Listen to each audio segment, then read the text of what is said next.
tanghali ngayon guys. Time check tayo ngayon 11 AM. Ito na sila. Yung kumpay nila guys oh. Hindi gaano green, parang yellowish kasi mainit dito. Wala nakaulan, wala dito nakaulan na maraming ulan. Umuulan dito pero sandali lang. Kaya yung kumpay natin guys oh, parang hindi gaano ka green. Yun oh, parang may yellow siya. Pero kinakain pa rin ng kambing natin. Yan sila. Ito na lang yung taga-salba guys. So yung dahon ng niyog. Ito po yung kinukumpay namin. Malakas din kumain yung kambing natin sa kuha ng niyog. Dahon ng niyog. Yung mga bisiro guys oh. Mga anak ito ng December, November, tsaka January. Yan. Kumakain na sila. Mga 3 months old, 2 months old. Kumakain na. Doon naman yung mga dahon ng niyog. Ito po. Isasabit namin yan guys. Maya pag makumpleto na, isasabit yan nila ni Arnick at saka ni RB. Ayan po.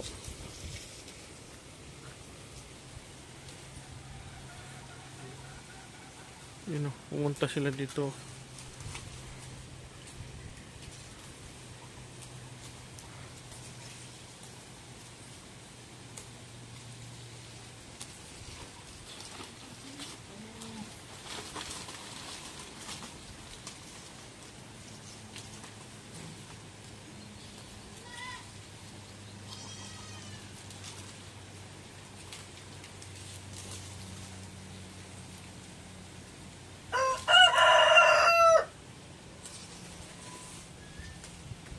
Yan po. Pupunta na sila dito. Mas green pa yung niyog kaysa ating kumpay na dahon. Mas green pa yung dahon ng niyog.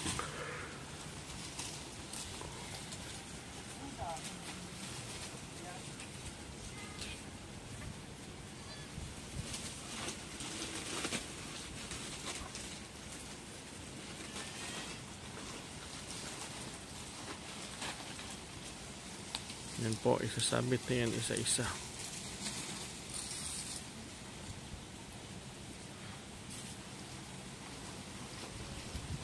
Para hindi maapak-apakan.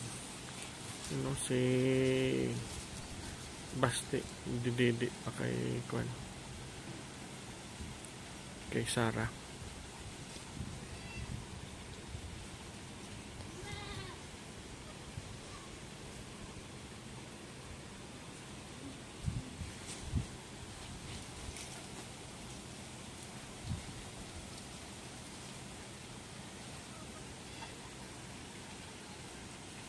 Bumalik sila doon guys oh.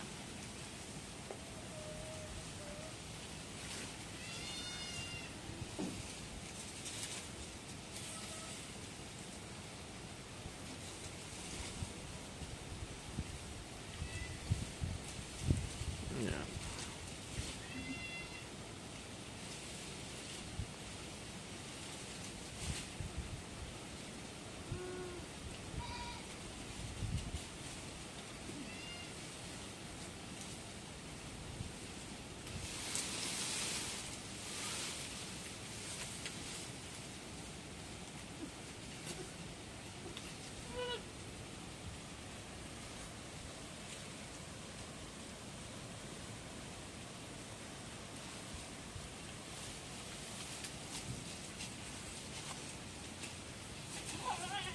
Nangangaway na si Digong oh.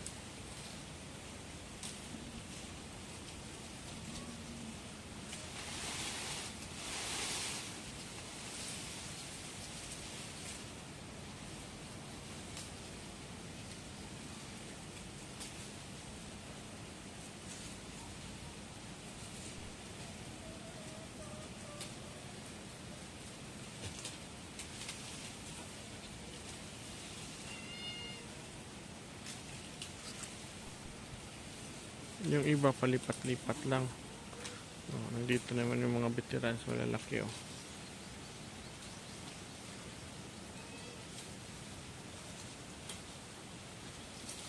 Yan, oh.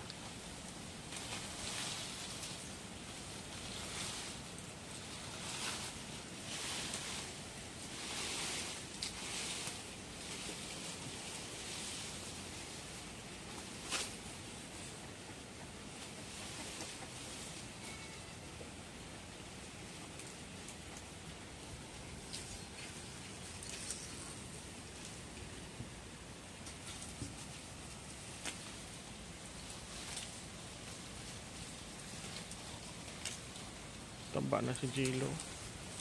Buntis na ni Goros Jilo, Nick, no? Tumaba na siya. Noon napakapayat niyan.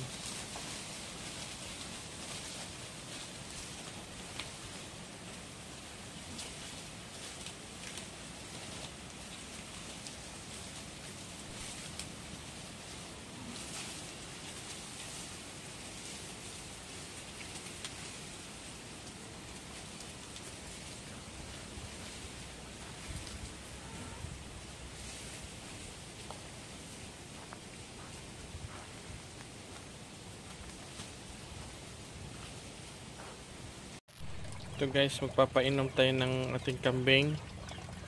Ito guys, umiinom na sila. Tanghali ngayon guys. Time check tayo, it's 12 noon. Umiinom yan sila. Kasi mainit dito ngayon. Yung mga kambing natin guys, oh, kahit tanghaling tapat kumakain. You know? Sila kumakain, oh. Yan.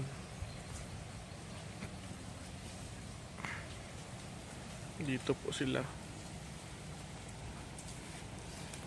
Hindi naman mainit masyado, malilim naman dito sa dahil sa puno ng niyog namin dito. Yan si Blitz, oh.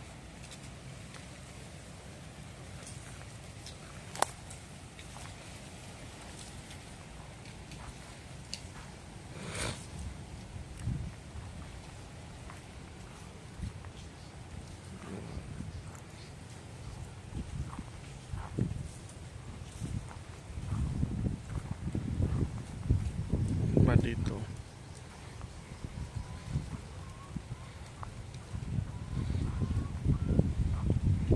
konti na lang, oh.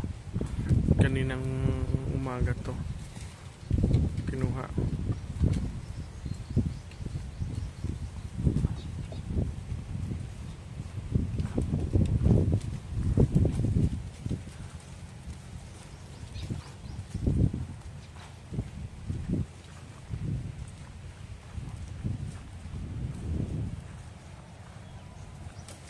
Dito yung iba. Malilim kasi dito sa may kahoy dito na Argao. Kaya malilim.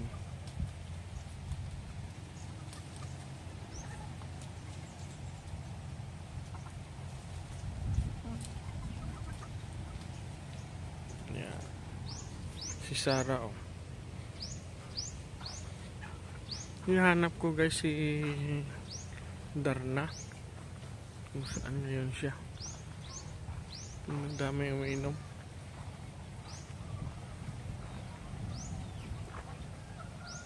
Si Junmar guys, oh, nakapatong sa lamesa.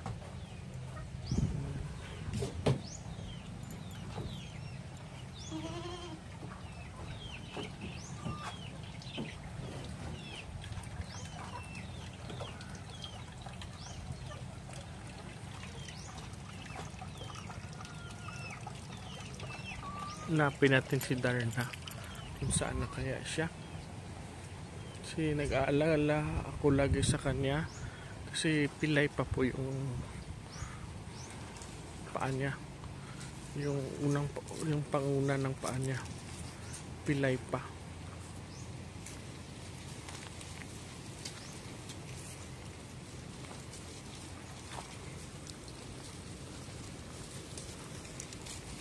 Ayan siya guys, oh. galing kumain ng dahon ng niyog. Yun siya.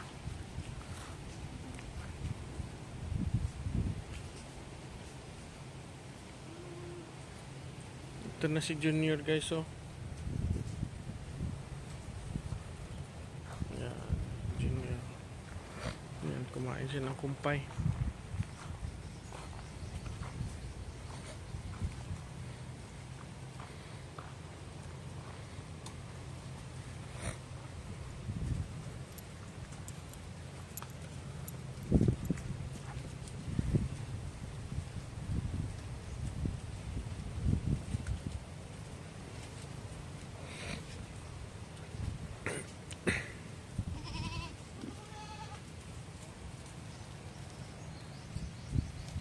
Si Dina, J-Lo, tumaba na. Ilang anak na yan siya noon, triplets, kailang naubos pa tayo. Yun o. Anak niya, Tom Cruise. Anak ni Kat. O ni Dina.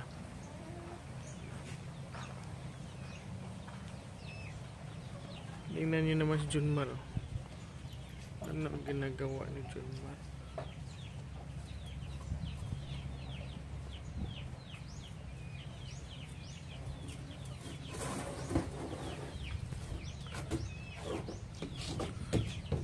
Junmar.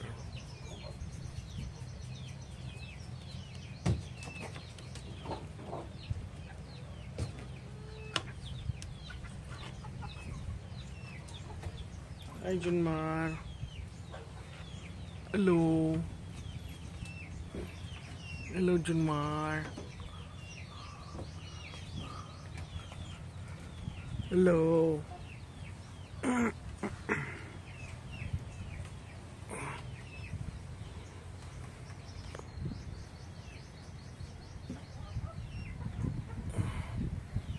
Yan po si Junmar. Saka yung iba. Ganito po yung sitwasyon namin pagtanghali tapat. Yung mga kambing natin, mayroon nagpapahinga, mayroon ding kumakain. At saka karamihan umiinom. Doon sila umiinom.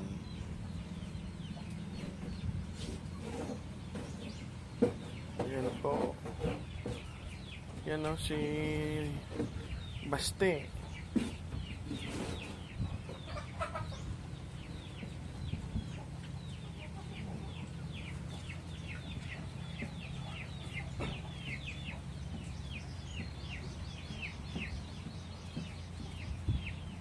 Ito po yung kaganapan tuwing tanghali sa amin.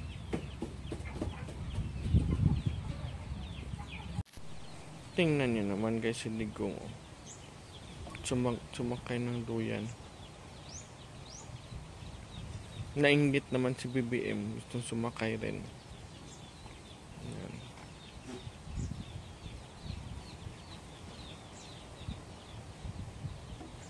Ito po yung dalawang Nyor! Kasi umiinom pa rin, no?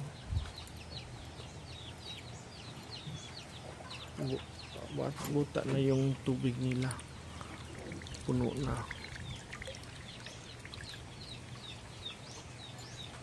Ito buntis to. Alagang tiki-tiki po itong dalawang to guys. Tingnan mo si BBM mo. Siya naman.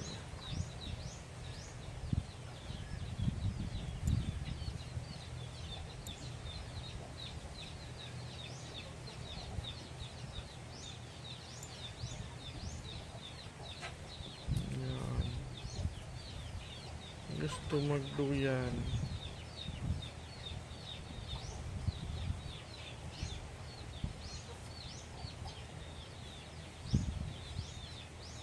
Yung isa natalo, umalis.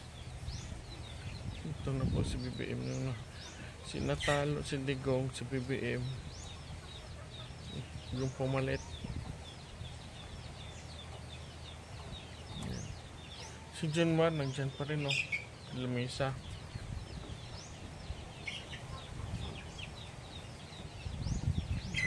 Yung mga kambing natin guys, so time check tayo ngayon, 1:00 na ng hapon. Ayan. Yung iba nang doon pa rin guys, so hindi pa rin kumakain. Yung iba nagpapahinga. Yan po yung alaga natin. 1 PM na ngayon guys.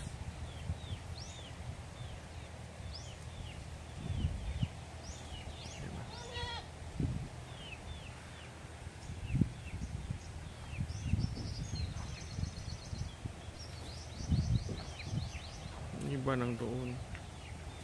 Sila ni Blitz nandito guys, so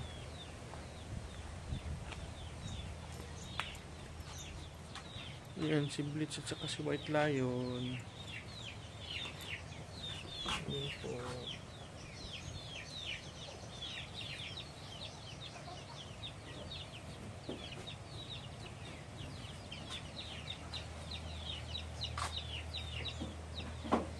Ito, iinom naman si Dako.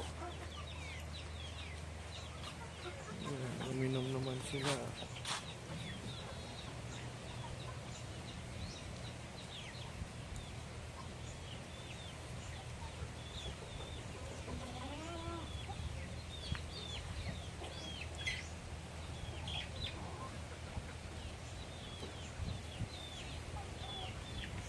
Si Junimaro.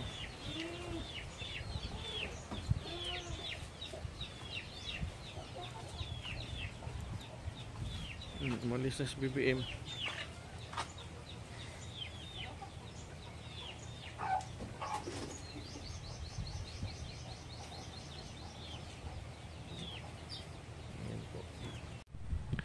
Dito na po tayo sa bahay ng ating baka guys, si Tanggol at saka yung babae na bagong panganak.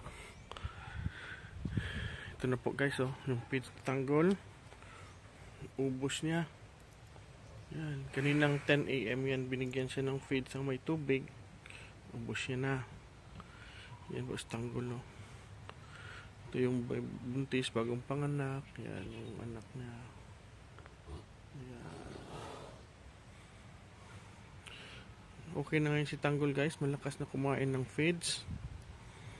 Mga 1 kilo siguro, mahigit 1 kilo yung kain niya bawat araw. Every 10 AM yan. Pinalagyan ko dito ng bakod guys, oh, para safety sila. Yan, may bakod na yan hanggang doon. Pinalagyan ko ng bakod para safety yung alaga natin dito guys. Ito na po sila. Maya pa ito sila na mga 3 PM palabasin. Kasi napakainit ngayon dito sa amin guys. Yan. Grabe ang init dito sa amin ngayon. Yan po si Tanggol at saka yung si Buntis na nanganak na. Yan si Marso. Up goal, up goal, up goal, up.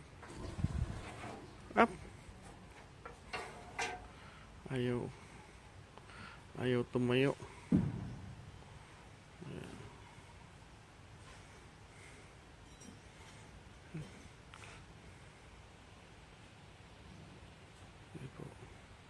Yung inahin natin na baka, good news guys, marami siyang gatas.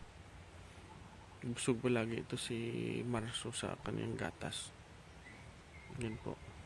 Kahit mapayat siya, marami naman siyang gatas. Yan. Ito po yung dalawang pakainan nila. Balang araw, magko-corn silage din ako, kagaya na yung sabi ni Madam Sol at ni Boss Roger. Maganda yung kay Sir sino yun? Mark Lutilla, Captain Mark Lutilla po. Shout out po sa inyo. Gagayahin ko na inspired nyo po ako sa pagbabaka kay Captain Mark Lutilla. Isa po siyang kapitan guys ng eroplano, retired captain po daw. Hindi kami nakamit pa kasi nasa Batangas yun siya. Yan. Ito po, gagayahin ko yung sa kanya. Ito po, dito yung tubig, dito yung silage at walang araw sa tsaka kay Idol Jigger Villacorta. Shout out po sa inyo, sir. Yan. Tingnan nyo gaano kainit dito sa amin, guys. Oh, grabe ang init. Pero good thing naman, guys, kasi kahit gaano kainit ito, yung ating tanim na tubo, may kakainin pa sila ni Tanggol. Hindi pa nag-yellow, green pa ng konti. May green. Hindi, konti pa lang yung yellow kasi yung isang araw pa, other day pa, ulan dito gabi. Malakas daw pero sandali lang. Yan ang nakatulong sa ating damo dito. Marami na ngayon nag-aalala, mga kabaka dyan, nag-aalaga ng baka dahil wala ng damo. El Nino na. Kaya mas maganda i-train natin yung alaga natin na makakain ng feeds. Para kung walang damo, pag walang damo, feeds, pakain, temporary lang.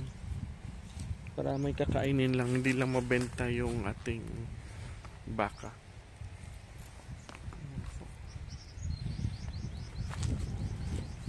Diyan sila, guys. Oh, ayan yung baka natin. Maya 3 PM palabas naman sila dito. Nagtanim ako ng saging, guys, kasi maganda daw to sa pag yung baka natin nagtae. Maganda daw yung pakain yung dahon ng saging. Sabi nila po na dahon lang ng saging yung katapat dyan, papakainin ng dahon ng saging. Pero yung sa akin, pag magtae, minsan dinideworm ko.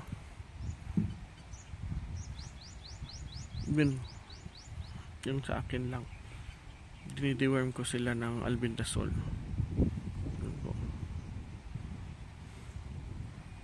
Tsaka patuloy pa tayo sa paggawa ng pader dyan. Oh, kasi itong area na to, gawin ko itong kambingan hanggang dyan sa mga niyog.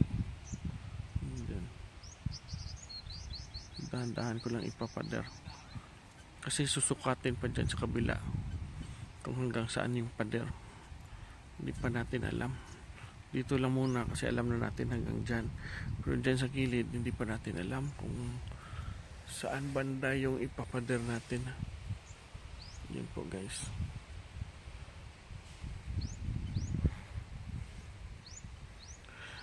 Tsaka kay Boss Talong TV po, shout out po sa inyo, sir. Lagi ako nanonood. At saka kay Sir Pretty Boy TV dyan po sa Batangas. Nagbablog po yan sila ng presyo ng baka, kambing, kalabaw. Dyan po, shout out po sa inyo, Sir Pretty Boy TV at saka kay Talongs TV po. Yan po lagi pinapanood ko. Saka kay Sir Gigi Villacorta, kay Madam Sol, saka kay Boss Roger. Yan po ang laging inaabagan ko. Every night po yan. Kasi wala naman tayong bisyo. Hindi naman tayo palati gumagala. Dito lang tayo sa bahay. Kaya yan lang ang inaabangan natin. Every night po yan. Kasi nakakatulong po sa ating farming,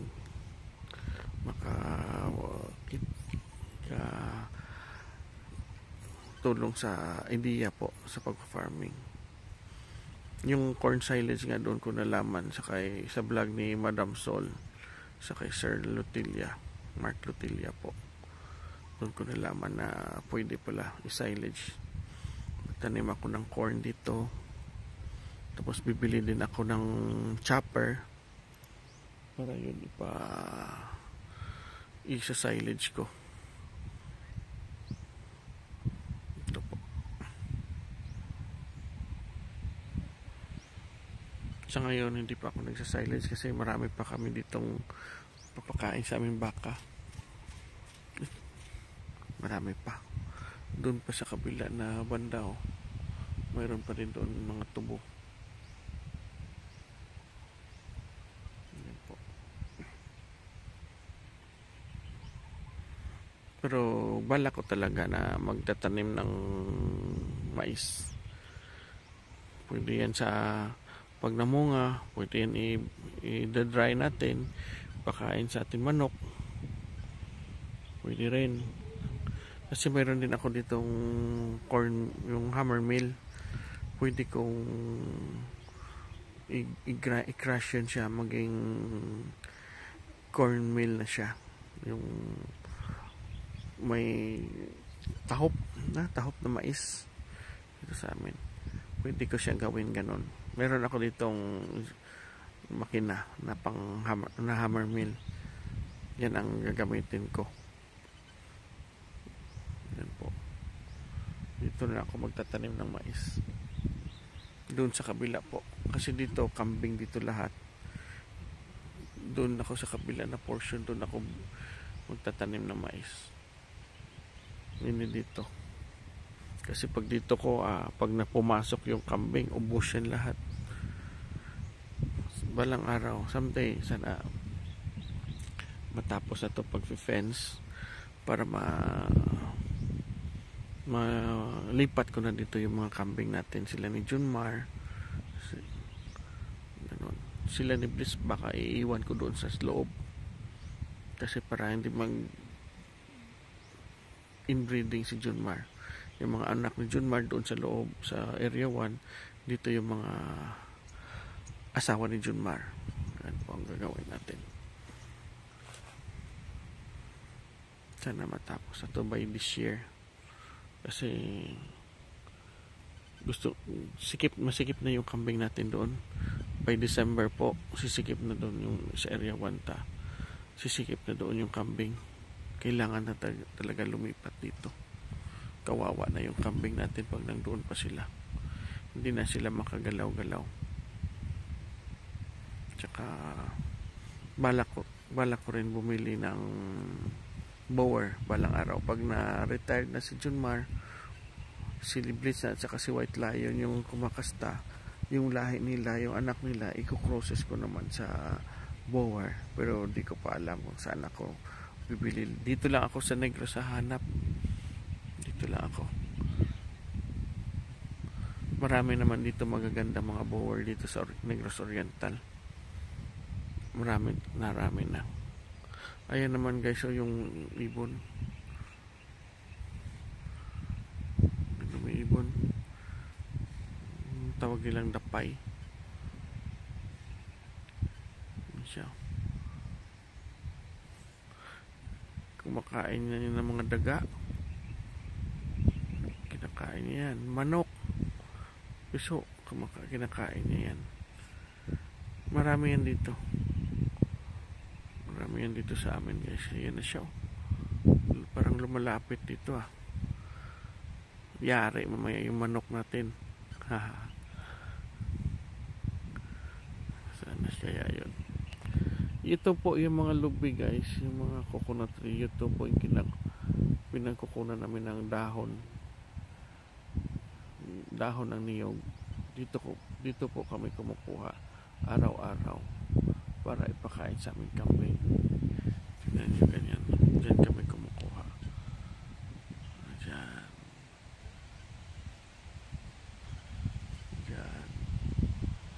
Madami ako natanim dito na coconut guys. Diyan kami kumukuha ng coconut leaves. Ayan na siya. Ito, lumilipad.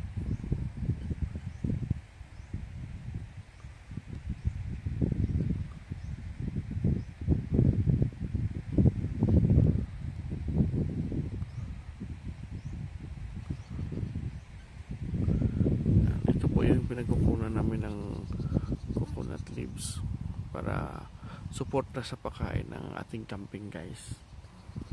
Yan po. Kaya everyday po mayroon kaming 15 ata na piraso na para pakain sa ating kambing. Yan. Balang araw pag nandito na yung kambing natin, patpatayo tayo dito ng bahay kubo. Maganda dito mag-standby sa lilim ng baba, sa ilalim ng kahoy. Ganda dito. Walang araw dito tayo. Paggawa tayo ng bahay kubo dito. Kasi mahangin. Makaka-relax ka talaga dito guys. Kaya yung farming talaga nakakawala talaga ng stress pag gusto mo. Maganda yan sa mental health natin guys. Yung farming. Yung everyday po para mayroon kang excitement, mayroon kang iniisip na paparating. Yun guys. Pero yung iba kasi pag mayroon sakit, surrender agad. Yung importante dyan, hindi ka magsusurrender. Paano ka maging successful pag hindi ka dumaan sa mga failures? Yan po. Hindi yung sa akin kambing tingin nyo marami na, pero marami din akong failures dyan. Pero natututo ako paano i-improve para hindi na mangyari ulit. Ganyan po. Dapat ma-improve tayo, wag tayo mahinaan ng loob guys, para ma-improve talaga, maging successful yung farming natin. Kahit anong klaseng farming, sa kambing, sa baka, kalabaw, o kaya sa chicken, manok, o kaya sa mga yung pagtatanim, farming, yung ganyan, may mga failures din yan at trials. Kaya importante, wag lang susuko. At saka yung sabi nila na galaw-galaw ka lang, at saka galaw ka lang, at saka si Lord ng bahala. Yan po yung sa akin. Importante, magsikap ka lang, at saka si Lord ang bahala. Yan lang po. Importante din yung sisikap natin sa pagpa-farming. May kuwan talaga, haluan mo ng prayer para maging successful yung farm natin. Yan po. Dito excited na ako dito parating na December. Target ko dito, ano pa lang tayo, March, parang December ko pa ito matatapos, kasi pag natapos ito hindi ko pa alam yung mga boundaries dyan kung saan, hindi ko pa alam kung kailan yan masukat.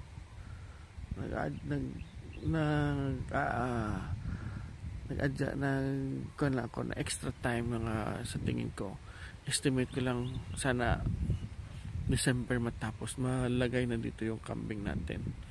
Sana po by December, kasi dito sa amin pag November, December yung amihan doon sa area 1 natin, malakas na doon yung hangin, malamig doon, kawawa yung mga kambing natin. Kaya dito ko sila nilagay medyo malayo-layo, kasi hindi gaano dito kalamig. Ganun po. Kaya ganon. Buti na lang doon sa area 1 na okay na rin, na-address ko rin yung tagdamig, kasi mayroon silang bahay. Pag bagong anak ng kambing natin, nilalagay ko sa isang kulungan na may